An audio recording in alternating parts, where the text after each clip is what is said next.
And now we're getting you that exclusive conversation that we had with the Foreign Minister of Spain. Take a listen in.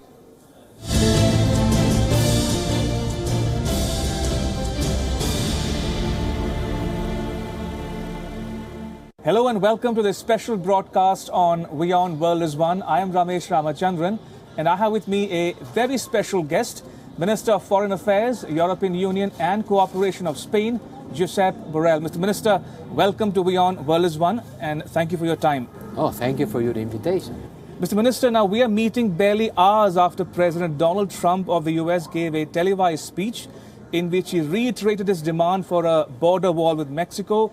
He spoke about the fears of uncontrolled illegal migration, and he described it as a crisis of the soul. Now, this is the same president who told you last year that European Union and Spain could build a similar wall across the Sahara to prevent more people from entering Europe in larger numbers. Now, do you agree with President Trump, or you think good fences make good neighbors? No, I don't think so. I think that the problem we have, we are not going to solve it by building walls. We don't need to build a wall in the Sahara. We have a big wall, it's called Mediterranean. And a lot of people are dying there every year trying to get across.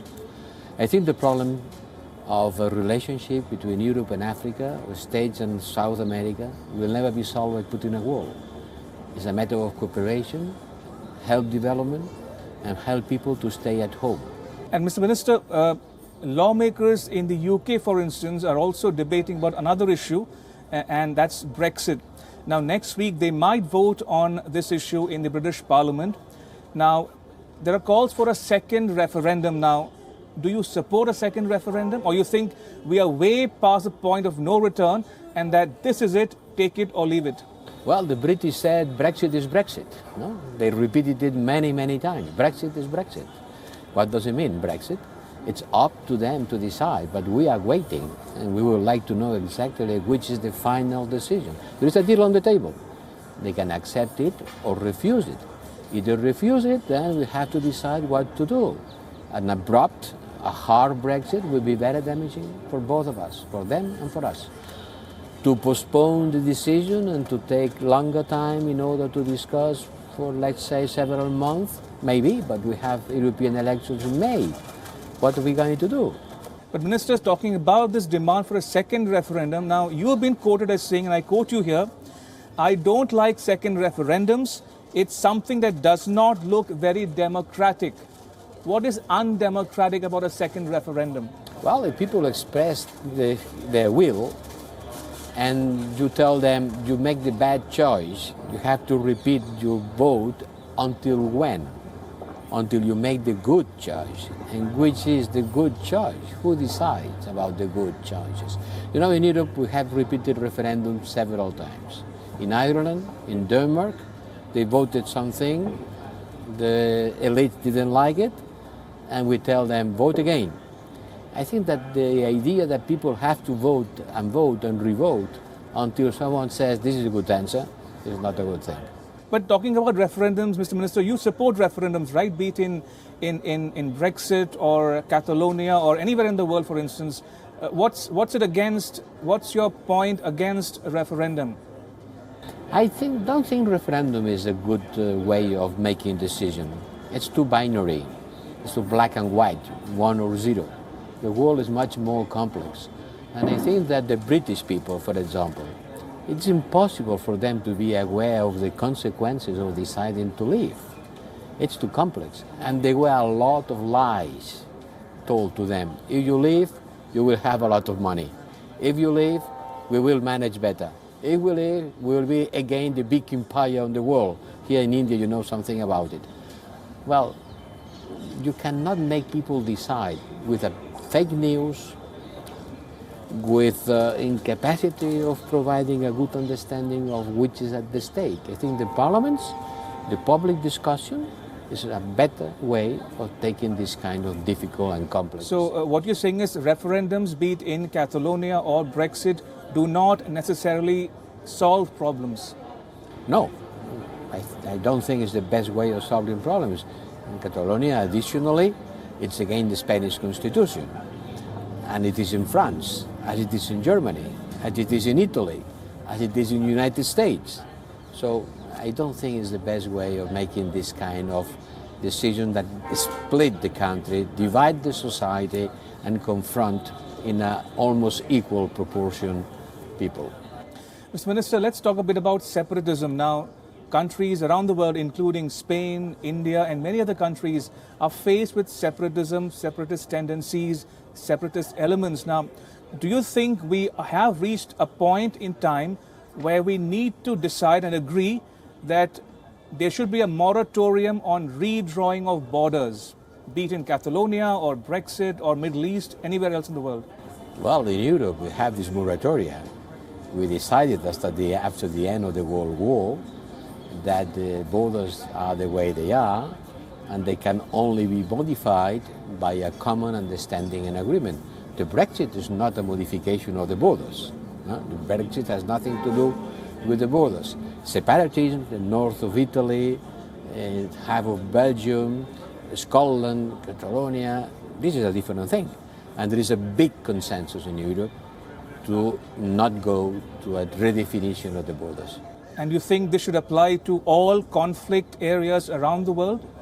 That there should be no new states created out of these separatist tendencies?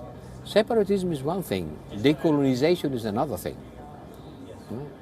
Yes, decolonization created new states, for sure, because it was a colonial domination. But who can believe that Catalonia is a colony of Spain? Right. Mr. Minister, I want to go back to the issue of immigration. Now, you've been quoted as saying, and I quote you here, European societies are not structured to absorb more than a certain percentage of migrants, especially if they are Muslims. Now, what did you mean by saying that, and what is a solution to this crisis at hand? I don't know if I said that exactly. I said especially if they are culturally and religiously different. No? For example, in Spain, it's very easy for us to absorb migrants coming from Latin America because they speak the same language, they have the same religion, if they have one, and they have strong cultural and historical ties with us. For a Spanish, someone coming from Argentina or Peru or Mexico, it's a kind of member of the family. If there are people coming from other cultures, other religions, without these historical ties, it's much more difficult integration. And there is a certain limit in societies above which tensions start, especially if there is not good policies to prevent these kind of things happening and to push and to help integration. But would you favor immigration of Muslims in particular to Europe? I mean, are Muslims welcome in the EU today and going forward? Look, one of the pillars of the European Union is no discrimination by religion. You cannot discriminate a migrant saying, you yes because you are Christian, you no because you are Hindu or Muslim. No discrimination by gender, no discrimination by religion. So the question would not be accepted in Europe. And let's talk a bit about, Mr. Minister, India and Spain now. Now, we've seen that this separatism affects both countries. Now, do you think India and Spain can learn together from each other's experiences of separatism? For instance, Spain, you talk about talks within the constitution, for instance. So is there scope for learning between India and Spain when it comes to separatism? Well, I don't know the history of India and the situation, political situation in the country as much as I should in order to answer your question. No? But India is a very special case because you build a political union before building an economic union. In Europe, we are doing just the contrary. We are building an economic union before building a political union because we have too much history behind us. And in order to build political union, we have to share markets, goods, economic relationships, to create what Jacques Delors called in solidarity of the fact. And on this solidarity of the fact, we can construct a bigger union, a stronger union, a deeper union. But India is a remarkable example of how you can be united in diversity. In Europe we say united in diversity, but when I come to India, I say, my God, diversity, here is diversity. No? And some people say there's a thin line dividing separatism and terrorism now. Countries around the world are afflicted by this phenomenon. So do you think there's scope for collaboration between European Union and India in combating this menace? Combating terrorism, all democratic countries have to cooperate. Especially in the South Asian part of the world? South Asia, the south of the world. All this band going from the Mediterranean to sub-Saharan Africa and going to the Hindu Peninsula, all this part of the world, Middle East, Syria, the Horn of Africa. The Spanish Navy, for example, is patrolling the Horn of Africa in order to prevent terrorist attack against the ships. And India, as a big democratic country, the biggest democracy in the world, has an important role to play together with Western nations to fight terrorism. Mr. Minister, I want to also talk about some of the regional and global issues. Now, let's talk about Iran or Venezuela, for instance. Now, President Maduro of Venezuela will take the oath on the 10th of January. What's your view on the imposition of sanctions going forward on Venezuela? I'm told that you don't want to see more sanctions imposed on the regime there. Well, sanctions alone, just sanctioning, the history says that they don't bring a solution. Look what happened with Cuba. The Americans have been blockading Cuba for decades, and the regime is still there. You have to sanction when you have to sanction. Don't sanction the people. Don't sanction the Venezuelan people. Sanction, in any case, the leaders, the ones who are guilty of doing something bad. But at the same time, try to push to a democratic dialogue. Have to put both things together. Just the politics of punishing, the history says that it's not very effective. Let's talk a bit about a country in India's neighborhood, and that's China. Now, the Prime Minister of Norway said at the Raisina dialogue here in New Delhi that might is not right, that countries must play by a rules-based world order, that there should be an ocean management, so to speak, and she was probably hinting at China specifically. Now, what are your views on China's Belt and Road Initiative, which has attracted and generated a debate around the world? Well, it's an important initiative. China is projecting out of its borders. China is coming back to the history. It was out of the history. It had a colonial domination, wars with Japan, awful wars, years of communist domination, poverty, and now it's a giant, economic, technological, trade, political, and even military power. The important thing is to be able to build, as you have said, a world ruled by rules, not by power. Because if it is only power, if it is in the hand of the Chinese, or it is in the hand of the Americans, the Russians, or whoever, the power is being used, and it needs counterpowers. A multilateral world, a world based on rules, rules accepted by the humankind, by the international community, is something that we have to fight for. It applies equally to China? Of course, for sure. Why not? You could not imagine a world where one part of humanity, as important as China, can be not taken into consideration or not participating. Both things, taking into consideration and participating on the building of this world order. Sure. And let's shift our focus to the Middle East, or the West Asia as we call it. Now, Saudi Arabia has been in the news for the wrong reasons, especially because of the murder of Saudi journalist Jamal Khashoggi. Now, the Spanish government, in spite of this, insists on selling arms to the Saudi Arabian government. Why? Well, the number of arms being sold to the Spanish government to Saudi Arabia is a tiny part of the arms that Saudi Arabia is buying. No?